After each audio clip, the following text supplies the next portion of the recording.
tout le monde, j'espère que vous allez bien. Alors on se retrouve aujourd'hui pour une nouvelle vidéo, mais juste avant je voulais faire une petite mise au point parce que en fait sur cette vidéo j'ai complètement, mais totalement oublié de faire une intro. En fait j'ai filmé plusieurs petits morceaux et j'ai complètement oublié de faire une intro, donc je vous la fais ici. C'est tout simplement une vidéo astuce rangement.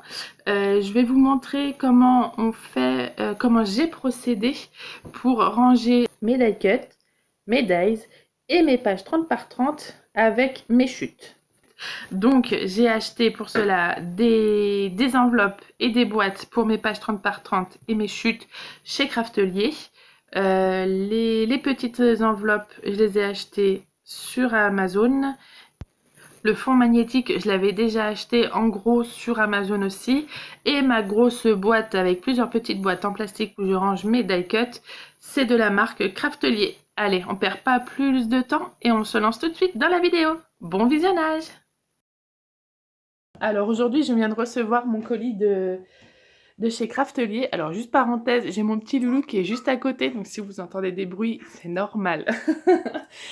Voilà, parenthèse fermée. Donc j'ai acheté, pour ranger mes papiers surtout, j'ai acheté des boîtes, les grandes boîtes de rangement comme ça, chez Craftelier. Donc j'en ai pris 9. On va voir ce que ça donne. Hop. Donc vous imaginez la taille du paquet que j'ai reçu. Hein. Il dirait un carton de déménagement, c'est facile. Hein. Donc voilà. Ils sont plutôt pas mal. Le plastique quand même a l'air un peu solide, mais par contre le seul truc c'est que voilà, ça ferme comme ça. Sachant que moi je vais les ranger comme ça, j'espère que ça tiendra, on verra bien. Sinon je mettrai un petit élastique autour pour que ça tienne, on verra comment je vais organiser ça. Donc ça c'est pour mes pages 30-30. J'ai aussi, donc je les ai achetés par 9 pour à peu près chaque couleur, on va dire. J'ai acheté aussi des pochettes comme ça pour ranger les chutes. Donc pareil, c'est pour les papiers 30-30 et autres, hein, parce que ça va être tout petit. Enfin, je vais avoir des tout petits morceaux. Pareil, ça m'a l'air solide. J'irai chercher tout à l'heure une feuille 30-30. J'en ai pas là? Non, j'en ai pas. Non, je crois pas que j'en ai dans la boîte là. Voilà, il y a le velcro. Bon, quand même qui scratch assez bien, ça devrait être bon. Pareil par 9, parce qu'en fait, je vais les ranger côte à côte. Comme ça, une couleur aura une grosse boîte et une enveloppe. Et j'ai acheté la grosse boîte pour ranger les die cuts. Hop. Alors,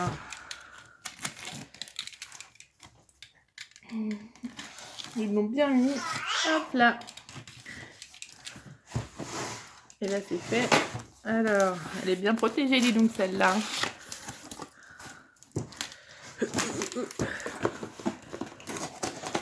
En fait, ça ne veut pas trop si c'est bon. C'est bon.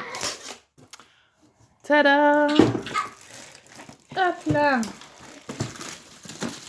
Donc voilà la grosse boîte. Alors moi ça m'arrange pas en fait qu'elle soit multicolore. J'aurais préféré qu'elle soit toute transparente, comme ça j'aurais pu mettre mes propres couleurs. Parce que il n'y a pas par exemple le noir, le marron, du rose. Bon bah voilà, moi il me faut du rouge. Mais écoutez, hein, on fait comme ça. Ah donc en fait ça se ferme avec les poignets. Je viens de voir ça. Hop. Et voilà.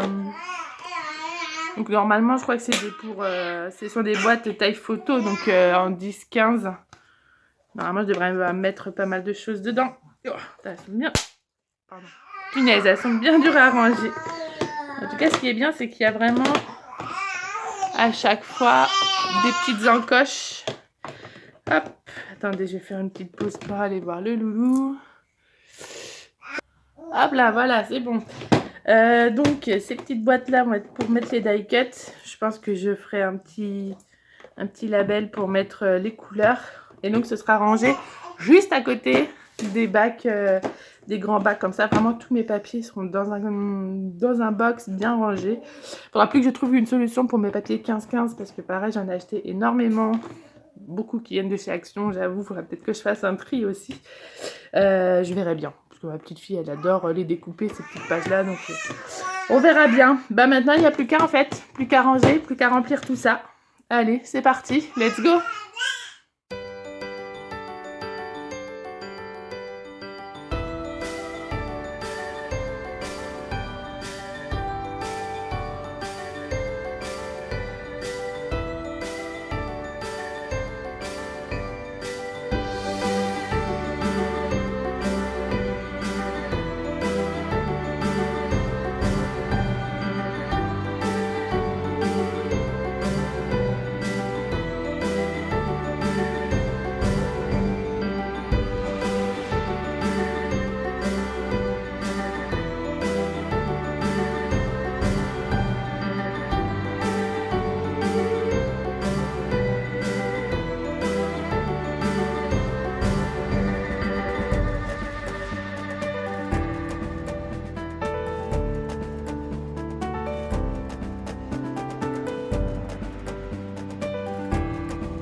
J'ai mis à peu près 2 jours pour ranger tous mes petits die-cuts dans les petites boîtes et pour faire un tri aussi.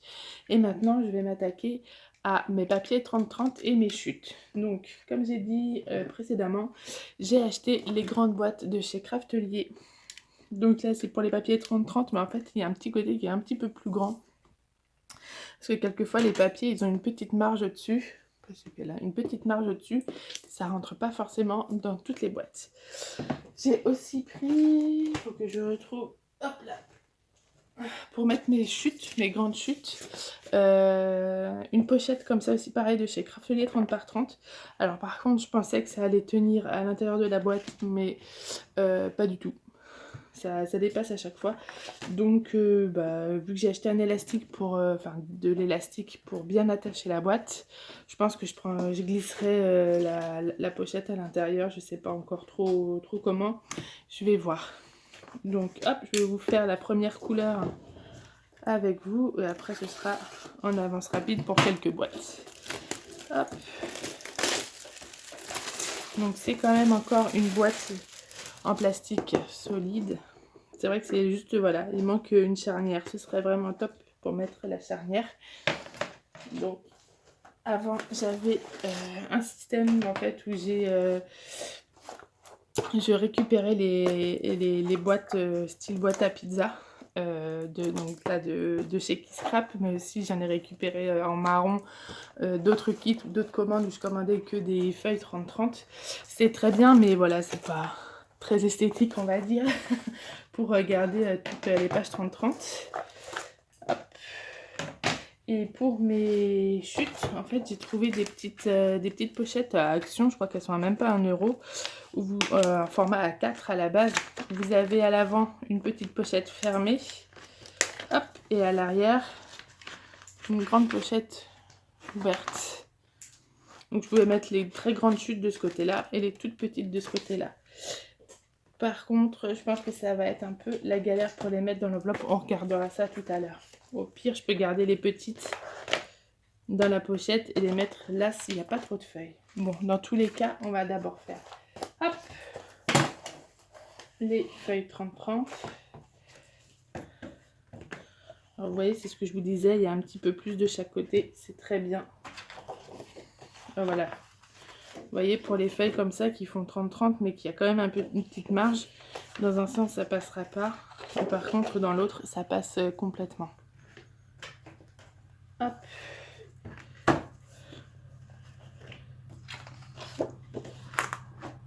Voilà, donc pour les grandes pages. Hop. Donc les pages 30-30 comme ça, je les garde quand même parce que les boîtes, parce que comme ça dedans, quand j'ai un projet, un mini-album ou quoi que ce soit, au moins tout est mis au même endroit et ça protège. Donc ça, c'est bon pour les pages 30-30. Maintenant, on va passer à la petite enveloppe.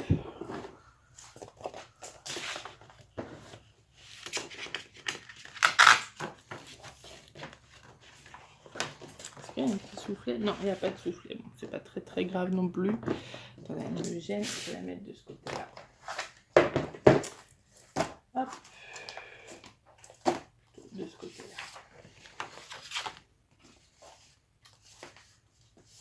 C'est un peu bleu quand même. Je pense que c'est pour l'autre côté. Oui, c'est ça.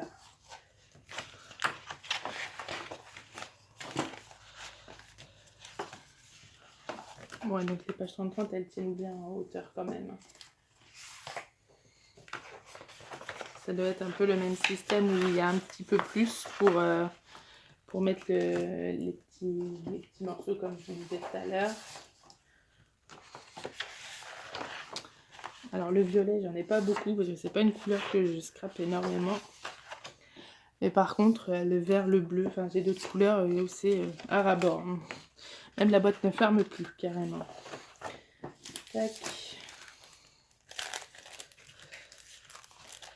Hop là. Ouais, donc j'ai peur en fait si je mets le tout petit, ça va être galère après. Donc ça, je vais laisser là comme ça. Je l'attacherai avec l'élastique. Ça rentre. Je n'ai même pas essayé si ça rentrait. Ah, ça peut peut-être se faire.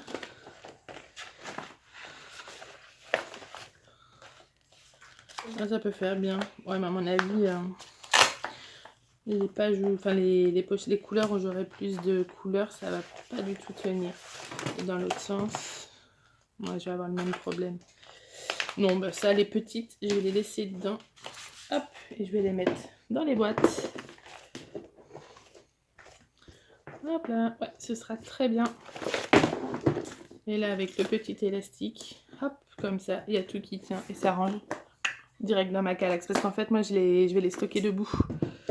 Donc, il faut absolument, parce que là, sinon, ça s'ouvre. Allez, on fait le reste. Il m'en reste encore au moins 9 à faire. C'est bon, je vais pas tout vous montrer, hein, juste quelques-uns, ça va aller suffisamment. On fait ça tout de suite.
Donc voilà comment est ma plaque de dice de début et c'est ce que ça va donner avec la petite enveloppe d'Amazon. Donc en fait tout simplement c'est ma planche A4 coupée en deux, donc ça fait un format A5. Donc elles sont, je les ai, voilà, c'est les planches magnétiques que j'ai collées sur du carton plume ou des bouts de carton un petit peu épais. Mais elles sont pas autocollantes, donc je les ai collées moi-même avec, je sais plus avec quoi comme colle. Je sais plus avec quelle colle. Mais voilà, donc là pour l'instant, je les place sur la feuille en attendant que je découpe avec mon petit cutter. Voilà, je prends la moitié, hein, je m'embête pas. Et je coupe tout simplement. Je remets les dice dessus. Je vais les trier par marque. Et après, ce sera dans l'enveloppe. Voilà, tout simplement. Allez, je vous laisse encore un petit peu de musique pour profiter de la fin.